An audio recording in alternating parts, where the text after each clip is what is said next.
সে আল্লাহ তাআলা আমাদের সকলকে পবিত্র সালাতুল জুমআ আদায়ের উদ্দেশ্যে মসজিদে আসার এবং বসার তৌফিক দিয়েছেন। যে মহান রব্বুল ইজ্জত ওয়াল যুল জালাল আমাদেরকে আসার সুযোগ করে দিয়েছেন, সেই মহান রব্বুল আলামিনের দরবারে সকলেই শুকরিয়া জ্ঞাপন করে পড়ি আলহামদুলিল্লাহ। বিশ্ব মানবতার মুক্তির দূত, যেই নবীর পথ এবং মতের মধ্যে রয়েছে উম্মতের মুক্তি আর নাজাত, যেই নবীর আদর্শের মধ্যে রয়েছে ইহকালীন কল্যাণ পরকালীন মুক্তি, যেই নবীর আদর্শকে মানলেই ইহকালীন কল্যাণ পরকালীন মুক্তি পাওয়া যায়, সেই নবীর উম্মত হতে পেরে খুশি না বেজার? সবাই বলেন খুশি না বেজার? সেই নবীর নামে সকলেই সংক্ষিপ্ত আকারে পড়ি সাল্লাল্লাহু আলাইহি ওয়াসাল্লাম।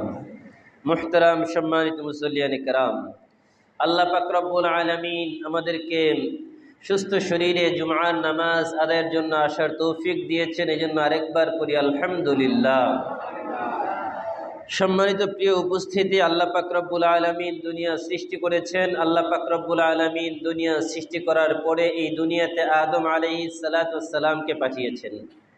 আদম আলাইহিস সালাতু ওয়াস সালামকে আল্লাহ তাআলা কেন পাঠিয়েছেন, কেন বানিয়েছেন, এটা অন্য একটা লম্বা আলোচনা, আমি সেদিকে যাব না। তো যখন আদম আলাইহিস সালাতু ওয়াস সালামকে আল্লাহ তাআলা সৃষ্টি করেছেন, সৃষ্টি করার পরে ফেরেশতারা বলেছিল যে আল্লাহ, কি দরকার এই মানুষ বানানোর, মানুষ না বানালেই তো হতো। কেন? কারণ আপনার এই মানুষের আগে যারা জিন জাতি দুনিয়াতে বসবাস করত, সেই জিন জাতিরা দুনিয়ার মধ্যে মারামারি, কাটাকাটি, হানাহানি, গুপ্ত হত্যা, মানুষের জান মাল ইজ্জত আবরু সব কিছু লুণ্ঠন করেছে। তো ফেরেশতারা আল্লাহর কাছে বলল, আল্লাহ, আপনি যখন মানুষ সৃষ্টি করবেন, এই মানুষগুলো যদি একই কাজ করে দুনিয়ার মধ্যে, যেই কাজ জিনেরা করেছিল, জিনেরা কি করেছিল? জিনেরা মানুষ হত্যা করেছে, জিনেরা একজনের সম্পদ আরেকজন লুণ্ঠন করেছে, জিনেরা দুনিয়ার মধ্যে ফাসাদ সন্ত্রাসী কার্যকলাপ দিয়ে পুরা পৃথিবীটাকে ভরিয়ে দিয়েছিল। যখন এই কথা বলেছিলেন জিনেরা, জিনদের ব্যাপারে ফেরেশতারা, আল্লাহ তাআলা বলেছিলেন, ক্বালা ইন্নী আ'লামু মা লা তা'লামুন, ফেরেশতারা, আমি যা জানি তোমরা তা জানো না। সুতরাং এই বনি আদমকে সৃষ্টি করার মধ্যে আমার যে লক্ষ্য আর উদ্দেশ্য, সেটা হচ্ছে দুনিয়ার মধ্যে আমার প্রতিনিধি সৃষ্টি করা। দুনিয়ার মধ্যে আমি আমার প্রতিনিধি হিসাবে আদমকে পাঠাচ্ছি। আল্লাহ বলেন, ওয়াইয ক্বালা রাব্বুকা লিল মালাইকাতি ইন্নী জাইলুন ফিল আরদি খলিফা قالوا وتجعل فيها من يفسد فيها ويسفك الدماء ونحن نسبح بحمدك ونقدس لك قال إني أعلم ما لا تعلمون। আল্লাহ পাক রব্বুল আলামিন ফেরেশতাদেরকে জানিয়ে দিলেন, বললেন, ফেরেশতারা, ইয ক্বালা রাব্বুকা লিল মালাইকাতি ইন্নী জাইলুন ফিল আরদি খলিফা, দুনিয়ার মধ্যে আমি আমার খলিফা প্রতিনিধি সৃষ্টি করেছি আদমকে। আর আদম এই দুনিয়াতে এসে মানুষের যত চিন্তা চেতনা এগুলোকে পরিহার করে আল্লাহর যে বিধান ছিল ওই বিধানকে আল্লাহ আদম আলাইহিস সালাতু ওয়াস সালাম প্রতিষ্ঠিত করেছিলেন। আদম আলাইহিস সালাতু ওয়াস সালাম যখন শরীয়তের বিধান প্রয়োগ করতে গিয়েছেন, সর্বপ্রথম বাধা হয়ে দাঁড়িয়েছে তার সন্তান কাবিল। কাবিলকে বলেছে যে আল্লাহর শরীয়তের মধ্যে আপন বোনকে বিবাহ করা জায়েজ নাই। কাবিল বলেছে, আমি তোমার শরীয়ত মানি না। তার মানে পৃথিবীতে আল্লাহর আইন যখনই বাস্তবায়ন করতে যাওয়া হয়েছে, যখনই এটার ইচ্ছা পোষণ করা হয়েছে, তখনই যুগে যুগে আদমের শুরু থেকে নিয়ে কাবিল যেমন তার বাবার বিরুদ্ধে দাঁড়িয়ে বলেছিল, আমি তোমার এই শরীয়তের আইন মানি না, এইরকম ভাবে আদম আলাইহিস সালাতু ওয়াস সালামের যুগ চলে গেল। নবী ইব্রাহিম নূহ আলাইহিস সালাতু ওয়াস সালামের যুগে আল্লাহ পাক রব্বুল আলামিন নবী নূহকে ৯৫০ বছর পর্যন্ত দ্বীনের দাওয়াত দেওয়ার সুযোগ দিয়েছেন। নবী নূহ আলাইহিস সালাতু ওয়াস সালাম যখন আল্লাহর বিধান শরীয়তের আইন বাস্তবায়ন করতে গিয়েছেন, তার স্ত্রী বলেছে, তোমার আইন আমি মানি না। তার সন্তান কেনান বলেছে, তোমার শরীয়তের আইন আমি মানি না। নবী নূহ আলাইহিস সালাতু ওয়াস সালামের পরে নবী ইব্রাহিম আলাইহিস সালাতু ওয়াস সালাম যখন আল্লাহর শরীয়তের আইন বাস্তবায়ন করতে গিয়েছেন, তখন নবী ইব্রাহিম আলাইহিস সালাতু ওয়াস সালামকে তার বাবা আজর বলেছিল তোমার শরীয়তের আইন আমি মানি না। এইভাবে ইব্রাহিম আলাইহিস সালাতু ওয়াস সালামের পরে যখন মুসা আলাইহিস সালাতু ওয়াস সালাম যখন আল্লাহর শরীয়তের আইন বাস্তবায়ন করতে গিয়েছে, তখন ফিরআউন আল্লাহর নবীর বিরুদ্ধে দাঁড়িয়ে বলেছে তোমার শরীয়তের আইন আমি মানি না। আল্লাহ পাক রব্বুল আলামিন নবী মুসা আলাইহিস সালাতু ওয়াস সালামের পরে এইভাবে যুগে যুগে ঈসা আলাইহিস সালাতু ওয়াস সালামকে যখন পাঠিয়েছেন, তখনও ঈসা আলাইহিস সালাতু ওয়াস সালামের যুগের লোকেরা বলেছিল ঈসা তোমার খোদার আইন আমরা মানি না। এরপরে আল্লাহ পাক রব্বুল আলামিন ঈসা আলাইহিস সালাতু ওয়াস সালাম থেকে নিয়ে নবী মুহাম্মদুর রাসূলুল্লাহ সাল্লাল্লাহু আলাইহি ওয়াসাল্লাম পর্যন্ত এই 550 বছর পর্যন্ত কোনো নবী দুনিয়াতে পাঠান নাই। এই অন্ধকার আর বর্বরতার যুগ, যেই যুগে মানবতা বলতে কিছু ছিল না, যেই যুগে মানুষ মানুষকে পাখির মতো হত্যা করত, যেই যুগে মানবতা মানুষের ইহকালীন মানুষের কোনো চিন্তা চেতনায় মানুষের আয় রোজগারের ব্যবস্থা ছিল লুণ্ঠন, হত্যা, রাহাজানি, খুন খারাপি, এগুলো ছাড়া আর কিছুই ছিল না। যেই যুগের মূল আয়ের ব্যবস্থা ছিল জুয়া, যেই যুগের মূল আয়ের ব্যবস্থা ছিল মানুষের মাল আত্মসাৎ করা, ওই অন্ধকার আর বর্বরতার যুগটাকে বলা হয় আইয়ামে জাহিলিয়াত। ওই জাহিলিয়াতের যুগে এমন বর্বর রচিত ছিল, যেই যুগে কোনো নারীর সম্মান ছিল না, নারীদেরকে বাজারে পণ্য হিসেবে বিক্রি করা হতো। বাজারে পণ্য হিসেবে তোলার পরে ওই নারীকে মানুষ দেখে দেখে বেছে বেছে নিয়ে যেত, যার যাকে পছন্দ হতো।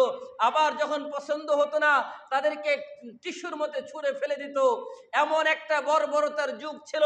ওই বর্বরতার যুগের পরে আল্লাহ পাক রব্বুল আলামিন এই গোটা পৃথিবীটাকে সংস্কার করার জন্য, গোটা পৃথিবীর মানুষের আমানতকে রক্ষা করার জন্য, গোটা পৃথিবীর মানুষের অধিকার রক্ষা করার জন্য আল্লাহ পাক রব্বুল আলামিন নবী মুসা আলাইহিস সালাতু ওয়াস সালামকে বাদ দিয়ে আল্লাহ তাআলা ঈসা আলাইহিস সালামকে তাদের নবুয়তি শেষ করে আল্লাহ তাআলা সাইয়্যিদুল মুরসালিন রাহমাতুল লিল আলামিন শাফিউল মুজনিবিন মুহাম্মদুর রাসূলুল্লাহ সাল্লাল্লাহু আলাইহি সাল্লামকে পাঠিয়েছেন।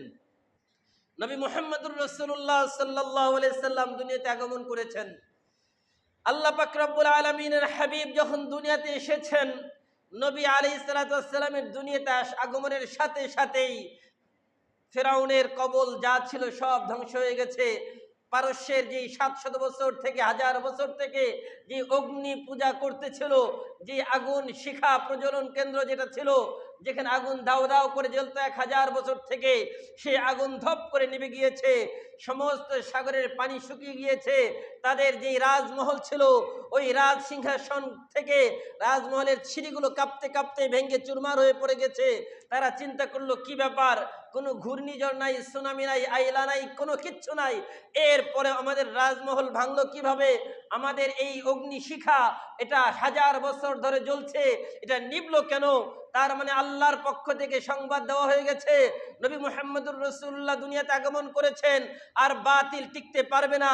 কুল জা আল হক ওয়া যাহাকাল বাতিল, সত্য সমাগত, মিথ্যা উপস্থিত। যখন নবী মুহাম্মদুর রাসূলুল্লাহ সত্য নিয়ে আগমন করেছেন, দুনিয়ার যত বাতিল ছিল সব বাতিলগুলো এখন থেকে নিশ্চিহ্ন হয়ে যাবে, আল্লাহর ঘোষণা হয়ে গেল। নবী মুহাম্মদুর রাসূলুল্লাহ মক্কায় দ্বীনের দাওয়াত দিলেন। দাওয়াত দিতে গিয়ে অনেক অত্যাচার নির্যাতনের শিকার হয়েছেন। 13টা বছর জুলুমের শিকার হয়েছেন, 13টা বছর মানুষের নির্যাতনের শিকার হয়েছেন। 13টা বছর যেমন মক্কার কাফেররা নির্যাতন করেছে, তেমনিভাবে মক্কার মুশরিক যারা যারা অগ্নি পূজা করে তারাও নির্যাতন করেছে। যেমনিভাবে অগ্নি পূজকরা নির্যাতন করেছে, তেমনিভাবে নবী মুহাম্মদুর রাসূলুল্লাহকে খ্রিস্টানরাও নির্যাতন করেছে, ইহুদিরাও নির্যাতন করেছে।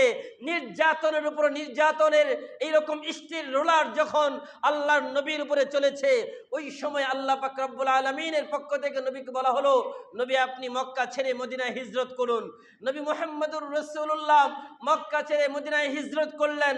হিজরত করার পরের ইতিহাস আল্লাহ পাক রব্বুল আলামিন অল্প মাত্র মাত্র শুধু 10 বছরের ইতিহাস। ওই 10 বছরে আল্লাহ পাক রব্বুল আলামিন গোটা পৃথিবীর মধ্যে ইসলাম ছড়িয়ে দেওয়ার ব্যবস্থা করলেন। আল্লাহর হাবিব সাল্লাল্লাহু আলাইহি ওয়াসাল্লাম মদিনায় গেলেন। মদিনায় গিয়ে সেখানে নানান ষড়যন্ত্রের তিনি মোকাবেলা করলেন। সেখানে হাজারো ষড়যন্ত্র চলল নবীকে নিয়ে, কিন্তু আল্লাহর পক্ষ থেকে বলা হলো, নবী সব ষড়যন্ত্র আল্লাহ তাআলা খতম করে দিবেন। ওয়ামাকারু ওয়ামাকারাল্লাহ ওয়াল্লাহু খায়রুল মাকিরিন। আল্লাহর নবীকে আল্লাহ তাআলা জানিয়ে দিলেন, নবী যেমনি ভাবে আদমের সন্তান আদমের বিরোধিতা করে টিকতে পারে নাই, যেমনি ভাবে কারুন যেমন মূসা আলাইহিস সালামের বিরুদ্ধে করে টিকতে পারে নাই, যেমনি ভাবে নূহ আলাইহিস সালামের সন্তান স্ত্রীরা নবী নূহ আলাইহিস সালামের বিরোধিতা করে টিকতে পারে নাই, ধ্বংস হয়ে গেছে, তেমনি ভাবে নবী ইব্রাহিম আলাইহিস সালামের যুগে নমরুদ যেমনি ভাবে মূসা আলাইহিস সালামকে আগুনে ফেলে দিয়েছে, আল্লাহর পক্ষ থেকে নবী ইব্রাহিম আলাইহিস সালামের জন্য ওই আগুনটাকে আল্লাহ ফুলের বাগান বানিয়ে দিয়েছেন।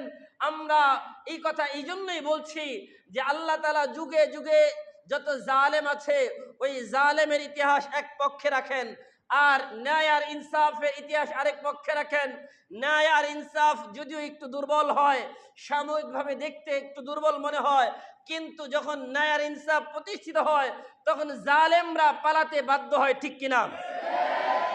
যুগে যুগে ইতিহাস, নমরুদ যেমনি ভাবে মূসা আলাইহিস সালামের সাথে কুলিয়ে উঠতে পারে নাই। নমরুদ ভেবেছিল পৃথিবীতে 4 জন বাদশা ছিল যারা পুরো পৃথিবীর রাজত্ব করেছে, 4 জন।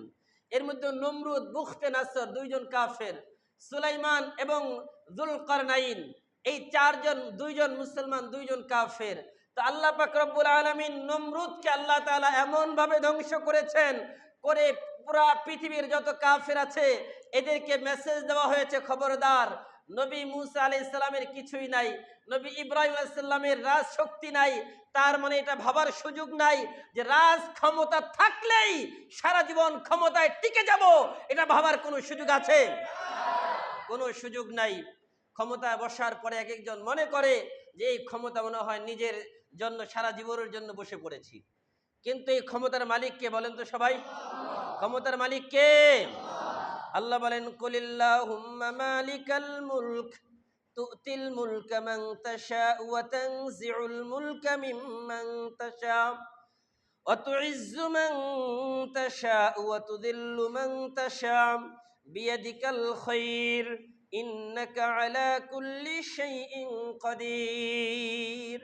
আল্লাহ বলেন, নবী আপনি বলুন, আল্লাহুম্মা মালিকাল মুলক, হে আল্লাহ আপনি হচ্ছেন পুরা পৃথিবীর রাজত্বের মালিক। আপনি তুতিল মুলকা মান তাশা, আপনি যাকে ইচ্ছা তাকে আপনি ক্ষমতা দান করেন, ওয়া তানজিউল মুলকা মিম্মান তাশা, এবং যার কাছ থেকে ইচ্ছা আপনি ক্ষমতা ছিনিয়েও নেন, ওয়া তুইজ্জু মান তাশা, আপনি যাকে ইচ্ছা সম্মান দান করেন, ওয়া তুযিল্লু মান তাশা, আর আপনি যাকে ইচ্ছা আবার তাকে লাঞ্ছিতও করেন। ইন বিয়াদিকাল খায়র, সকল কল্যাণ আপনার হাতেই। ইন্নাকা আলা কুল্লি শাইইন কাদির, নিশ্চয়ই আপনি সকল ক্ষমতার উৎস, সকল ক্ষমতার মালিক। আমি আপনাদেরকে জিজ্ঞাসা করতে চাই, সকল ক্ষমতার উৎস কে? বলেন না কেন কে? বলবেন দলিল। আল্লাহ বলেন, ওয়ালিল্লাহিল ইজ্জাতু জামিআ ওয়া আন্নাল কুওয়াতা লিল্লাহি জামিআ। এক আয়াত না একাধিক আয়াত রয়েছে। আল্লাহ পাক রব্বুল আলামিন জানিয়ে দিলেন, ও পৃথিবীর মানুষ, তোমরা মনে রাখবা দুনিয়াতে কোনো জনগণ ক্ষমতার উৎস না। যারা বলে জনগণ ক্ষমতার উৎস তারা শিরিক করলো, যারা শিরিক করে তারা আল্লাহর দ্রোহিতা করলো, আর আল্লাহর দ্রোহিতা করে আল্লাহর জমিনে রাজ টিকিয়ে রাখবে, এটা ঠিক, এটা হতে পারে? পারে না। আল্লাহ বলেন, আন্নাল কুওয়াতা লিল্লাহি জামিআ, সকল ক্ষমতার উৎস আল্লাহ। আর আমাদের জনগণকে বোঝানো হয়েছে সকল ক্ষমতার উৎস কে? বলেন না কেন কে? বলেন না এতদিন? এটা বললেন, যদি বলেন মন থেকে বিশ্বাস করেন, সারা জীবন শিরিক করেছেন, নামাজ রোজা হজ যাকাত করে কোনো লাভ নাই। একটা শিরিক করবেন, সব আমল বরবাদ, মৃত্যু পর্যন্ত আপনার ঈমান নসিব হবে না। এই কথাটা বুঝতে চান না কেন? শিরিক এত মারাত্মক গুনাহ। আল্লাহ বলেন, ইন্নাল্লাহা লা ইয়াগফিরুয যুনুবা জামিআ, আল্লাহ সব গুনাহ মাফ করে দিবেন, কিন্তু একমাত্র শিরিক মাফ করবেন না।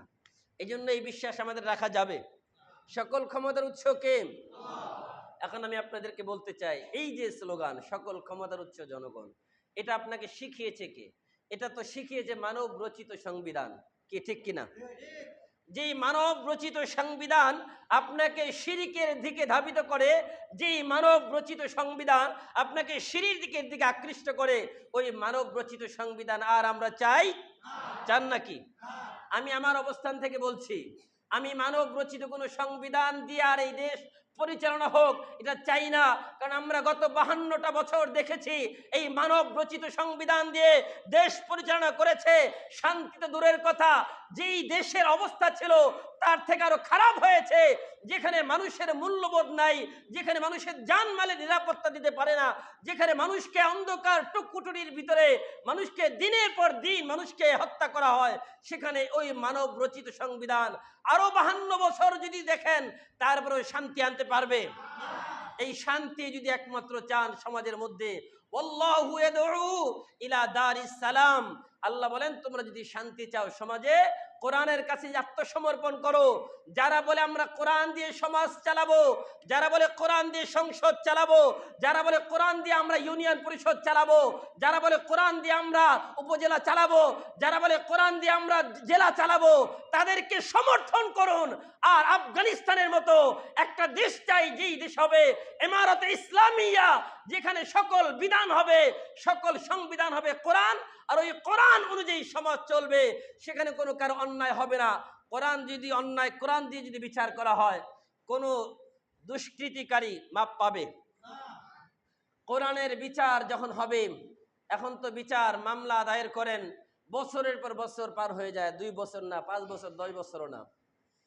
আমার শ্বশুর একটা জমির মামলা নিয়ে আমাকে একদিন বলল, 96 সালে মামলা করেছি।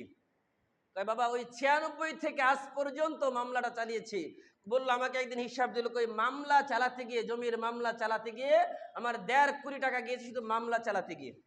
যদি একটা জমির মামলার কথা বললাম, তো আমি চিন্তা করলাম যদি একটা জমির মামলা চালাতে গিয়ে 1.5 কোটি টাকা ওনার যায়, তাহলে আরো তো অনেকগুলো জমির মামলা চালাচ্ছে, কত টাকা যাচ্ছে। তা আমি কিন্তু কেন বলছি, শরীয়তের বিধান হচ্ছে একজন মানুষ যদি অপরাধী হয় 3 দিনের মধ্যে এটা খালাস হবে। যদি অপরাধী হয় অপরাধী শাস্তি হবে, আর যদি নিরপরাধী হয় তাকে ঝুলিয়ে রাখা হবে না, তাকে নিরপরাধ করে মুক্ত করে দেওয়া হবে। এই জন্য আপনি যে শরীয়তের আইন মানেন, কোরআনের আইন মানেন, জনগণ তাদের ন্যায্য দাবিটা যেটা সেটা পূরণ করতে পারবে। কোরআন, আপনি দেখেন আফগানিস্তানের দিকে তাকান একটু, যে আফগানিস্তানের দিকে সকলেই শুধু বাঁকা নজরে তাকিয়েছিল। 2020 সালের আগে বলেছে কি, মোল্লা, তালেবান, আফগানিস্তানের নাম শুনলেই ভয় আতঙ্ক, কি না জানি। যে আফগানিস্তানকে পুরা বিশ্বের মধ্যে সকল কুফরি শক্তি মিলে বলেছে এরা তালেবান, এরা জঙ্গি, এরা মানুষ, এরা কোনো মানুষ না। ওই তালেবানদেরকে আজকে দেখবেন জাতিসংঘ বসে বসে মিটিং করে নাই?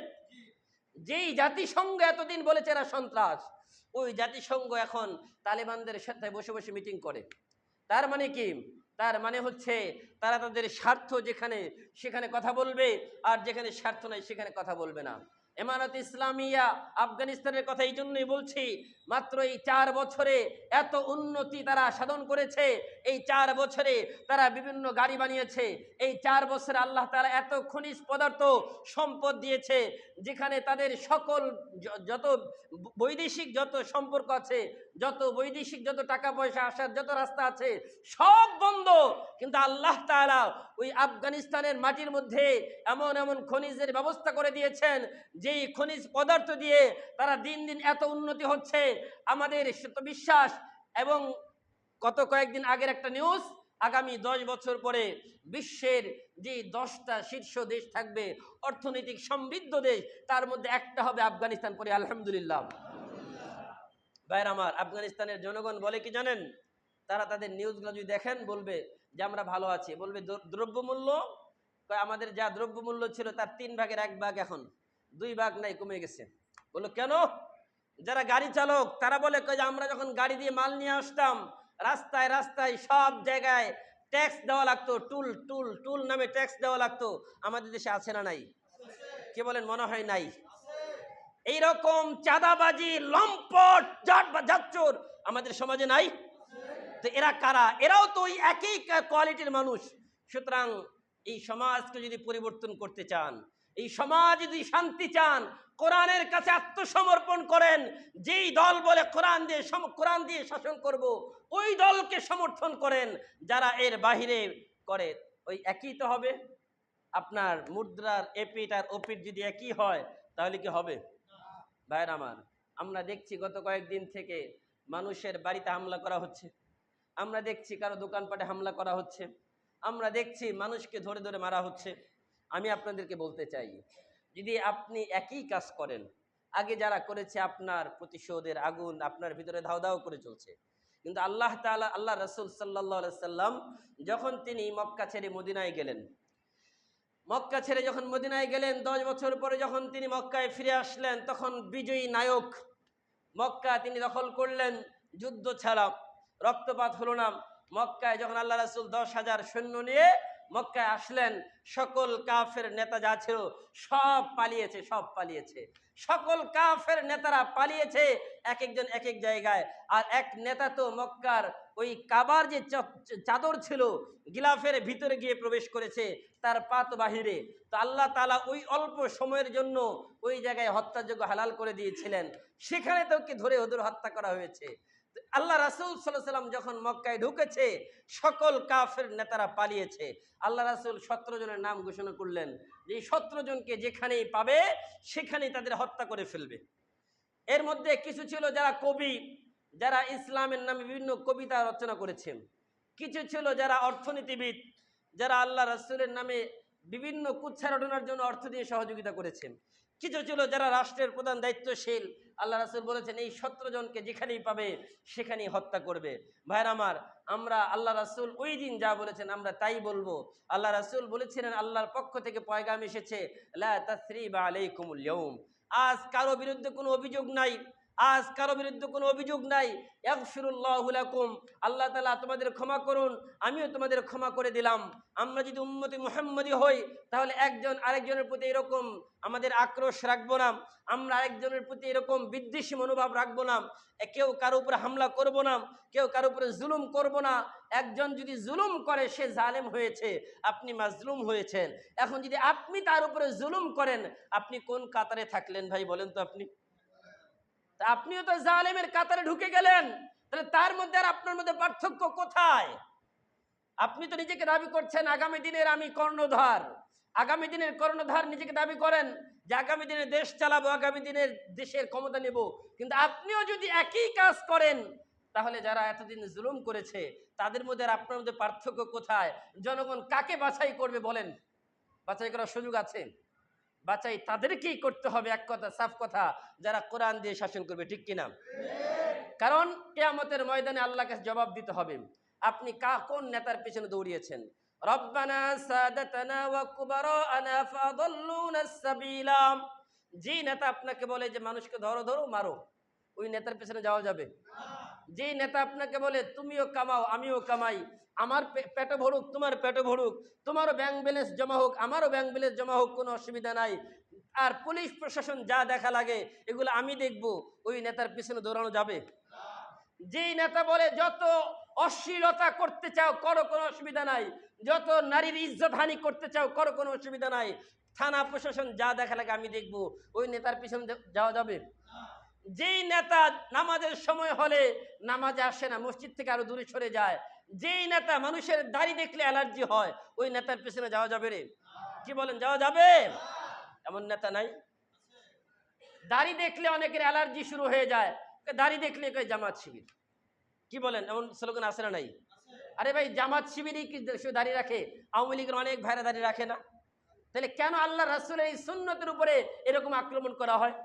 কেন আক্রমণ করা হয়? শুধু তাই না, বৈষম্য বিরোধী আন্দোলন চলছে, কিন্তু ওই বৈষম্যের মধ্যে আরো বৈষম্য আছে। বলবেন কেমন? চাকরিতে যাবেন, দাড়ি থাকলে চাকরি হয় না, কই জামাত শিবির চাকরি হবে না, কথা ঠিক কিনা? দাড়ি থাকলেই চাকরি হয় না, দাড়ি থাকলেই সমস্যা, পাঞ্জাবি পরবেন দোষ, কয় না একে চাকরি দেওয়া যাবে না। এমন ঘটনা শুনেন নাই আপনারা?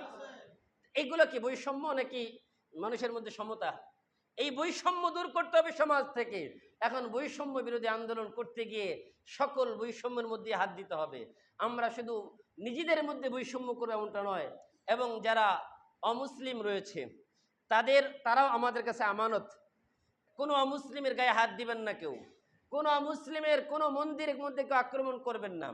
কারণ আল্লাহ তাআলা বলছেন, লা তাসুব্বুল্লাযিনা ইয়াদউনা মিন দুনিল্লাহি ফায়াসুব্বুল্লাহ আদওয়াম বিগাইরি ইলম। তুমি যদি না জেনে কোনো অমুসলিমকে গালি দাও, সে তোমার আল্লাহকে গালি দিবে। তুমি যদি কারো কোনো মন্দিরে হোক, কারো অন্য কোনো কারো উপাসনালয় যদি আক্রমণ করো, তাহলে সেও তোমার মসজিদে আক্রমণ করবে। এই যে সম্প্রীতির বাংলাদেশ, এ কথা বলতে চাই আমরা। এই সম্প্রীতির বাংলাদেশের মধ্যে যদি এরকম অসাম্প্রদায়িকতা সৃষ্টি করা হয়, এটা কি মেনে নেওয়া যায়? আর এই অসাম্প্রদায়িকতা কারা করছে? সুযোগ সন্ধানী কিছু মানুষ। গতকালকে একটা নিউজ দেখলাম যে একজন মহিলা বোরকা পরে, হিন্দু মহিলা বোরকা পরে মন্দিরে আগুন দিতে গিয়ে ধরা পড়েছে। দেখেন না এই নিউজ? এই যে নিজেরা মন্দিরের মধ্যে আগুন দিচ্ছে, আল বলছে মুসলমানরা মন্দিরে আগুন দিচ্ছে, তার মানে বিশ্বের তারা নজর কাড়ার চেষ্টা করছে যে এই দেশের মধ্যে মানবতা বলতে কিছু নাই। এই জন্য আমরা আমাদের দায়িত্ব পালন করব। প্রতিটা মন্দির যে এলাকায় আছে আমরা পাহারা দিব রাতের বেলা জেগে জেগে, যাতে করে কোনো মন্দিরে আক্রমণ হতে পারে। যদি হয় তাহলে দোষটা আমাদের কারে আসবে? ভাইরা আমার, এই জন্য মনে রাখবেন, আগামী দিনে যারা ক্ষমতায় আসুক, আমরা চাই এমন কেউ ক্ষমতায় আমাদের উপরে আসুক যারা কোরআন দিয়ে দেশ চালাবে। কি বলেন, ঠিক কিনা? নাকি আবার ওই একই গর্তে পড়তে চান? হাদিসের মধ্যে এসেছে লা ইউলদাগুল মুমিনু মিন হুজরি ওয়ালা মাররাতাইন, মুমিন এক গর্তে দুইবার পা দেয় না। বলেন, এক গর্তে দুইবার পা দেওয়া যাবে? এটা আল্লাহ রাসূল বলেন যে যারা মুমিন, আল মুমিনু গিররুন কারীম ওয়াল ফাজিরু খাব্বুন লাঈম, যারা মুমিন তারা খুব সহজ সরল হয়, তারা খুব ধূর্ত চালাক হয় না। আর যারা দুশ্চরিত্র, যারা পাপাচারকারী, তারা হয় ধূর্ত, তারা হয় বাকপটু।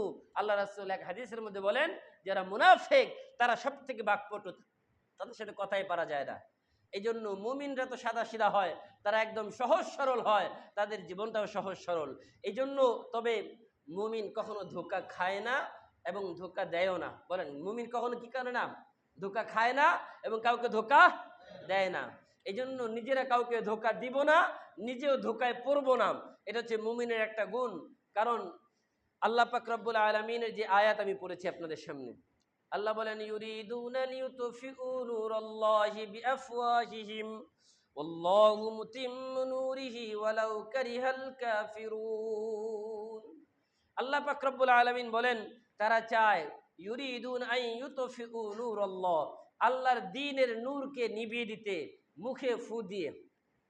তো আমাদের সমাজের মধ্যে আমরা দেখেছি কিছু মানুষ আছে যারা কোরআনের জন্য তাফসির করার জন্য অনুমতির প্রয়োজন হয়। কি বলেন, ঠিক কিনা? আল্লাহর জমিনে আল্লাহর কোরআনের কথা বলা হবে, সেখানে আবার তাদের কাছে পারমিশন নিতে হয়। পারমিশন না দিলে আবার মাহফিল করা যাবে না, কোরআনের কথা বলা যাবে না। তো যারা এইরকম ভাবে কোরআনকে রুদ্ধ করার চেষ্টা করেছে, আল্লাহ তাদেরকে রুদ্ধ করে দিয়েছে। ঠিক কিনা? এই জন্য খবরদার, সামনে মনে রাখবেন, যদি কখনো কোরআনের বিপরীত দাঁড়ান, অতীত থেকে শিক্ষা নেবেন। যেরকম ভাবে ফেরাউন টিকতে পারে নাই, নমরুদ টিকতে পারে নাই, হামান টিকতে পারে নাই, সাদ্দাত টিকতে পারে নাই, এরকম ভাবে যত জালেম এসেছে কেউ টিকতে পারে নাই। সামনেও যদি কোনো নব্য জালেম আসে তারাও টিকতে পারবে না। ঠিক কিনা? এখন কোথায় ওই সমস্ত শক্তিধররা? ওই সমস্ত শক্তিধর লোকেরা কোথায় এখন? ভাইরা আমার, আমি একটা জিনিস চিন্তা করি, যারা নিরপরাধ তারা কি কোথাও যাবে বলেন তো আপনারা? কেন? এই যে হাজার হাজার মানুষ আছেন, আপনারা তো যদি অপরাধী হতেন তাহলে আপনারাও ভাগতেন। কথা কি বুঝেন না আমার? তার মানে আপনাদের মনের ভিতরে সৎ সাহস আছে যে আমি কোনোদিন কোনো অন্যায় করি নাই, আমি কোনোদিন কারোর উপরে জুলুম করি নাই, আমি কারোর সম্পদ জোর করে ছিনিয়ে নিই নাই, এই জন্য আমার কোনো চিন্তা নাই, আমার পালানোর প্রয়োজন নাই। আর যারা পালিয়েছে তারা নিজেরা নিজেদেরকে একথা প্রমাণ করেছে যে আমরা অপরাধী, আর অপরাধী হওয়ার কারণেই আমরা পালিয়ে যেতে বাধ্য হয়েছি। আর এমনভাবে পালিয়েছে, পুরুষেরাও, অনেক মন্ত্রীরা বোরকা পরে পালিয়ে যেতে হয়েছে। বোরকা পরে যখন পালিয়ে যেতে চেয়েছে সেখানেও তারা ধরা খেয়েছে। এই যদি হয় অবস্থা, তার মানে তুমি নিজেকে নিজে অপরাধী এটা প্রমাণ করে দিলে। আর যদি তুমি তোমার এলাকায় থাকো, কোনো চিন্তা আছে? তুমি তো নিরপরাধ, তুমি জানো আমি কারো উপর অন্যায় করি নাই, আমার কিসের ভয়? যদি ভয় না থাকে, পালানোর দরকারটা কি? আর যারাই পালিয়েছে তারা কি অপরাধী নাকি নিরপরাধী? কি বলেন? এটা কি আমার কথা নাকি তাদের কথাই? তারা এটা প্রমাণ করে দিয়েছে। কোনো নিরপরাধ মানুষকে পালানোর প্রয়োজন নাই। আর যারা পালিয়েছে তারা তো মূলত নিজেদেরকে নিজেরাই অপরাধী সাব্যস্ত করে দিয়েছে। আর অপরাধীদের বিচার হওয়ার দরকার আছে না নাই? এই অপরাধীরা শুধু এতটুকু অপরাধ করে নাই, হাজার হাজার আমার কিশোর যারা এখনো প্রস্ফুটিত হয় না, যেই ফুলগুলো ওই প্রস্ফুটিত হওয়ার আগেই ওই কিশোর আমার হাজার হাজার তরুণদের বুকটাকে ঝাঁঝরা করে দিয়েছে। তাদের হাজারো মায়ের বুক খালি করেছে, হাজারো বাবার কোল খালি করেছে, হাজারো বোন বিধবা হয়েছে, হাজারো সন্তান এতিম হয়েছে। যারা এরকম অপরাধ করেছে তাদের শাস্তি দরকার আছে না নাই? আমরা চাই তাদেরকে আইনের আওতায় আনা হোক দ্রুত, তাদেরকে খুঁজে খুঁজে বের করে করে আইনের আওতায় আনা হোক। আর তাহলে এই সমাজের অপরাধ বন্ধ হবে। আর আয়না ঘরের মতো এরকম কোনো নিকৃষ্ট জায়গা তৈরি হবে না, এরকম ডিবির মতো জায়গার মধ্যে এরকম নিকৃষ্ট কোনো জায়গা তৈরি হবে না, যেখানে মানুষের জানমালের নিরাপত্তার কথা বলে নিয়ে হাজার বছর না 10 বছর 20 বছর পার করে দেয়। সে জানে না তার স্ত্রী কোথায়, তার সন্তান কোথায়, তার সন্তান স্ত্রীরাও জানে না যে তার বাবা কোথায়, তার স্বামী কোথায়, তার সন্তান কোথায়। বছরের পর বছর পার করেছে। আল্লাহ তাআলা ছাড় দেন ছেড়ে দেন না। বলেন আল্লাহ তাআলা ছাড় দেন ছেড়ে দেন না। বলবেন দলিল, ফামাহিলিল কাফিরিনা আমহিলহুম রুওয়াইদা ইন্নাহুম ইয়াকিদুনা কাইদা ওয়া আকিদু কাইদা ফামাহিলিল কাফিরিনা আমহিলহুম রুওয়াইদা। আল্লাহ বলেন তারা ষড়যন্ত্র করে, নানান কৌশল অবলম্বন করে, নানান কৌশল অবলম্বন করে করে নিজের ক্ষমতা টিকিয়ে রাখতে চায়।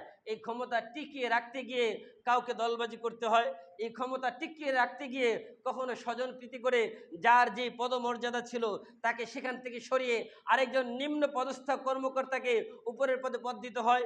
এই ক্ষমতা টিকিয়ে রাখতে গিয়ে কখনো কোনো সন্তানকে হত্যা করতে হয়।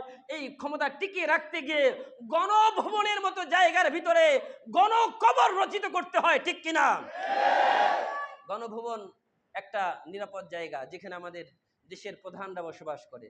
ওই জায়গার ভিতরে যদি গণকবর হয়, গণভবন বাদ দিয়ে ওই জায়গার নাম রাখা উচিত এখন গণকবরের জায়গা, ঠিক বলেন ঠিক কিনা? হাজার হাজার মায়ের কোল খালি করে, হাজার হাজার বাচ্চাদের তাদের ইউনিফর্ম সহ, তাদের ব্যাগ সহ, স্কুল ব্যাগ সহ তাদের লাশ পাওয়া গিয়েছে ওই গণভবনের ভিতরে। তো আমার কথা হচ্ছে, এই যে এত সিকিউরিটির ভিতরে, এত সুন্দর বাউন্ডারির ভিতরে, এত একটা নির্জন জায়গায় যেখানে দেশের সর্বপ্রধানরা থাকে, ওই জায়গায় যদি দেশের মানুষকে হত্যা করে করে নির্বিচারে তাদের পরিচয়টাকে গোপন করে তার ভিতরে রেখে দেওয়া হয়, তাদের কাছে কি দেশ নিরাপদ? বলেন না, তাদেরকে দেশ নিরাপদ? আর যাদের কাছে দেশ নিরাপদ না, দ্বিতীয়বার তাদের কাছে ফিরে যাওয়া সম্ভব? লা ইউলদাগুল মুমিনু মিন হুজরি ওয়ালা মাররাতাইন। মুমিন এক গর্তে দুইবার পা দেয়? দিবেন নাকি? মুমিনের কাজ এক গর্তে দুইবার পা না দেওয়া। আপনার আমার কাজ হবে, যদি আমরা সমাজে শান্তি চাই, সমাজ যদি শৃঙ্খলা চাই, আমাদের কাজ কি হবে? আমাদের কাজ হবে সমাজটাকে গড়া। আমি শুরুতে একটা কথা বলেছিলাম, আল্লাহ বলেছেন যে আমি আদমকে আমার প্রতিনিধি বানিয়েছি, আদমকে আমার খলিফা বানিয়েছি। খলিফার আপনারা সহজ অর্থ আগের দিনে যারা তারা বলতে পারবেন, যারা যে কাপড় কাটে, যারা কাপড় সেলাই করে, দর্জি, এই দর্জিকে আগে কিন্তু খলিফা বলা হতো না? আপনারা কি কখনো চিন্তা করেছেন আচ্ছা দর্জিকে খলিফা কেন বলা হয়? আমি চিন্তা করে এটার সাথে একটা সামঞ্জস্যতা পেয়েছি যে আমার কথা হচ্ছে, দর্জির কাজ কি? এই খলিফার কাজ হচ্ছে তার কাছে একটা নতুন কাপড় নিয়ে যাওয়া হয়। এই নতুন কাপড় নিয়ে যাওয়ার পরে এই কাপড়টাকে খলিফা মাপ দিয়ে টুকরা টুকরা করে করে বিভিন্ন জায়গায় জয়েন দেয়, ঠিক কিনা? জয়েন দেওয়ার পরে এটা একটা সুন্দর কাপড় হয়, একটা পরার উপযুক্ত পাঞ্জাবি হয়, একটা জামা হয়, একটা শার্ট হয়, একটা প্যান্ট হয়। এরপরে এটা পরতে পারে। আর যদি আপনি বলেন যে না, খলিফাকে আপনি বলেন খবরদার, আমার এত সুন্দর কাপড়টা কাটা যাবে না, কাটা ছাড়া আমাকে জামা বানিয়ে দাও, সম্ভব? বলেন না কেন সম্ভব? তো আমিও চিন্তা করলাম যে আচ্ছা আল্লাহ তাআলা মানুষকে কেন খলিফা বললেন? খলিফা বলার একটাই কারণ, এই সমাজের কোথাও রয়েছে দেখা যায় সুদের কারবার, এই সমাজের কোথাও রয়েছে দেখা যায় ঘুষের কারবার, এই সমাজের কোথাও রয়েছে দুর্নীতির কারবার, এই সমাজের কোথাও রয়েছে বৈষম্য বিরোধী হাজারো কাজ, এই সমাজের কোথাও রয়েছে দেখা যায় মানুষের মান ইজ্জত হানির কাজ, এই সমাজের বিভিন্ন জায়গায় বিভিন্ন অসম্যতা। আর এইরকম আল্লাহর পাকের পক্ষ থেকে যেটা বলা হয়েছে, এইরকম হাজারো বৈষম্য থাকার কারণে আল্লাহ তাআলা জানিয়ে দিলেন যে তোমাদের কাজ হবে এই সমাজটাকে ভেঙ্গে চুরমার করে আরেকটা নতুন সমাজ গড়ো। আর ওই নতুন সমাজ গড়তে গেলে তোমাদের এই কোরআন প্রয়োজন। এই কোরআন দিয়ে যদি সমাজ গড়তে পারো, তাহলে ওই আগের যেই সমাজ ছিল ওই সমাজটাকে একবারে ধুয়ে মুছে পরিষ্কার হয়ে যাবে। ওই সমাজ দেখতে ভালো হলেও ওই সমাজ দেখতে ভালো হয়, এরপরে ওই সমাজ মানুষের জন্য শান্তি আনতে পারবে না। আর যদি সমাজে শান্তি চাও, রাষ্ট্রে শান্তি চাও, সংসারে শান্তি চাও, কোরআনের কাছে আত্মসমর্পণ করো, তাহলে এই সমাজে শান্তি আসবে। ঠিক কিনা? আপনারা কি সমাজে শান্তি চান না? সবাই চান। সামনে এমন কাউকে নির্বাচিত করবেন যারা কোরআনের পক্ষে থাকবে, বলেন ঠিক কিনা? মনে থাকবে তো ইনশাল্লাহ? আমি থাকি আর না থাকি, কথাটা মনে রাখবেন।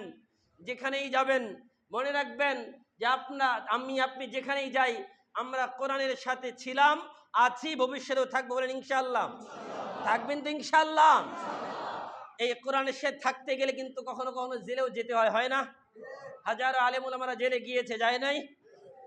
জেলে গেলে আবার কিছু মানুষের অ্যালার্জি হয়, ভালো হলে কে জেলে যায়? আমি বলি, আচ্ছা যদি ভালো হলে জেলে না যায়, নবী মুহাম্মদ রাসূলুল্লাহ জেল খাটে নাই? বলেন না কেন খাটে নাই? 3 বছর জেলে ছিল। কয় বছর বলেন? আমি তো চিন্তা করি আমাদের দেশে অনেক আলেম ওলামারা 3 বছর করে জেল কেটেছে। আল্লামা মামুনুল হক সাহেব 3 বছর জেল কেটেছে। কয় বছর বলেন? কয় বছর? নবী ইউসুফ আলাইহিস সালাতু ওয়াস সালাম 12 বছর জেল খেটেছে। কয় বছর বলেন? কয় বছর? এরকম ইমামে আজম আবু হানিফা এই জালেমের জেলখানায় মৃত্যুবরণ করেছে। ইমাম ইবনে তাইমিয়া জালেমের জেলখানায় মৃত্যুবরণ করেছে। ইমাম মালিক জালেমের জেলখানায় মৃত্যুবরণ করেছে। আপনি যদি দেখেন, যত ইমাম ছিল, যত বড় বড় মনীষী ছিল, সবাই জেলে গিয়েছে। জেলে যাওয়া যদি অপরাধ হয়, তাহলে আমার নবীও তো অপরাধ করেছে। কি বলেন? কি বলেন? নবী কি কোনো অপরাধ করে জেলে গিয়েছিল? আল্লামা সাইদি রহমাতুল্লাহ আলাই, তিনি কারাগারে শহীদ হয়ে গেলেন। তিনি কি কোনো অপরাধ করেছিলেন? এক পাগল মানিক নামে এক পাগল, যে বিচারকের ব্যাপারে গত কয়েকদিন আগে দেখলাম, আমাদের সাবেক বিচারপতি সিনহা, প্রধান বিচারপতি, তিনি বলেছেন যে ওই একজন পাগল উম্মাদ বিচারক, সেই একমাত্র সাইদির ফাঁসির পক্ষে রায় দিয়েছিল। এই জন্য আমি প্রধান বিচারপতি হিসাবে তাকে আদালত থেকে বের করে দিয়ে আমি রায় লিখেছি। এই যদি হয় একজন উম্মাদার পাগল বিচারক, ওই বিচারকদের পরিবর্তনের দরকার আছে না নাই? ওই বিচারকের জায়গায়, প্রত্যেকটা জায়গায় এক একজন জাস্টিস এমন হবে যারা কোরআন দিয়ে বিচার করবে। আর ওই কোরআনের বিচার যখন পাবে, সমাজে সাম্যতা আসবে, সমাজের ন্যায় নীতি আসবে, সমাজের মধ্যে শান্তি শৃঙ্খলা আসবে। এছাড়া কোনো বিকল্প রাস্তা আছে? আপনারা চান কিনা বলেন? সবাই চান নাকি মসজিদেই চান, বাইরে গেলে শেষ? এতটুকু? এটা কিন্তু মুনাফিকি হবে। আবার মনে রাখবেন, মসজিদে যা বলছেন আল্লাহকে সাক্ষী রেখে বলছেন। এই জন্য সামনে সময় আসবে, এখন তো অন্তর্বর্তীকালীন সরকার ক্ষমতায় আছে, তারা তাদের ক্ষমতার শেষ করে একটা নির্বাচন দেবে। ওই নির্বাচনে আমরা তাদেরকে বিজয়ী করব, যাদের ভিতরে কোনো আমরা দেখব এই লোকটার টাকা পয়সা আছে কিনা দেখার দরকার নাই। কি দেখবেন? তার ভিতরে এলেম আছে কিনা। 1 নম্বর, ইমাম হযরত ওমর ইবনুল খাত্তাব রাদিয়াল্লাহু তাআলা আনহু, তাকে বলা হলো, আপনি বলেন যে নেতা হওয়ার জন্য কি দরকার? ওমরকে। ওমর রাদিয়াল্লাহু তাআলা বললেন, তাসাওয়াদু ক্বাবলা আন তাআল্লামু, নেতা হওয়ার আগে আগে জ্ঞানী হও। কি বলেন? নেতা হওয়ার আগে জ্ঞানী হও। নিজের নামটা লিখতে পারে না, সে চেয়ারম্যান হয়ে বসে আছে। ঠিক কিনা? নিজের নাম লিখতে পারে না ইউপি চেয়ারম্যান, নিজের নাম লিখতে পারে না সদস্য। এই যদি হয় অবস্থা, আপনি বলবেন যে ভাই, ওই যেই লোকটাকে আপনি সদস্য জায়গায় বসিয়েছেন, ওই লোকটা কোরআন পড়তে পারে কিনা একদিন জিজ্ঞাসা করেছেন? যদি সে কোরআন নিজে পড়তে না পারে, নিজে যদি কোরআন না বুঝে, তাহলে সে নিজেই তো দুর্নীতি করবে। আপনাকে কি বলবে দুর্নীতি বন্ধের কথা? ভূতের মুখে রাম রাম অবস্থা, তাই না? ভূতের মুখে রাম রাম, যে সে বলবে দুর্নীতি করো না, কারণ সে নিজেই দুর্নীতিগ্রস্ত। সে আপনাকে কিভাবে বলবে? এই জন্য এমন কাউকে বসাবেন ওই জায়গাগুলোর মধ্যে যারা আপনাদের প্রতি ন্যায় বিচার করবে কোরআন দিয়ে। আপনি বলেন, মসজিদে যদি কোনো বিচার হয়, কেউ কি মিথ্যা বলবে? আমরা মসজিদগুলোকে বানিয়েছি কি? মসজিদ হুজুর দুনিয়াবি কথা বলা যাবে না, আরে দুনিয়াবি কথা বলা যাবে না মানে? আল্লাহ রাসূল এই মেম্বারে বসে বসে বিচার কার্য পরিচালনা করেছেন। এই আল্লাহ রাসূল মদিনার মসজিদে বসে বসে সকল বিচার পরিচালনা করেছেন। আইন আদালত যা ছিল সব মসজিদে ছিল। যত প্রয়োজনীয় কথা সব মসজিদের মধ্যে করেছেন। যত রাষ্ট্রীয় যত কথা, যত ফরমান সব মসজিদে বসে লিখেছেন। যদি তাই না হয়, আমরা আজকে মসজিদগুলোকে বানিয়েছি কি 5 ওয়াক্ত নামাজের জায়গা। দুনিয়াতে মসজিদে ঢুকে আর কোনো কথা বলা যাবে না। এটা কি ঠিক? আল্লাহ রাসূলের সুন্নতের সাথে আমাদের সুন্নত কোথায়? এই জন্য ভাইয়ের আমার, এই মসজিদগুলো শুধু 5 ওয়াক্ত নামাজের জন্য বরাদ্দ নয়। এই মসজিদগুলো থেকে এক একটা আওয়াজ আসবে, যে আওয়াজ আপনাদের জন্য রাস্তায় চলার পথে হবে। এই আওয়াজগুলো আপনাদের জন্য চলার পথকে সহজ করে দিবে। এই জন্য আমরা ইনশাআল্লাহ কোরআনের সাথে থাকবো ইনশাআল্লাহ। যারা এই কোরআনের কথা বলবে তাদের পক্ষে থাকবো ইনশাআল্লাহ। সম্মানিত ভাইয়ের আমার, এই জন্য আল্লাহর কাছে আমরা দোয়া করব, আল্লাহ যেন মৃত্যু পর্যন্ত আমাদের সকলকে এই কোরআনের সাথে থাকার এবং এই কোরআনের উপর আমল করার তৌফিক দান করে বলেন আমিন। এবং আগামীতে যেন আল্লাহ তাআলা কোরআন দিয়ে সমাজ গড়ার তৌফিক দান করে বলেন আমিন। ওয়া আখিরু দাওয়ানা আলহামদুলিল্লাহি রাব্বিল আলামিন। সম্মানিত ভাইরা, কেউ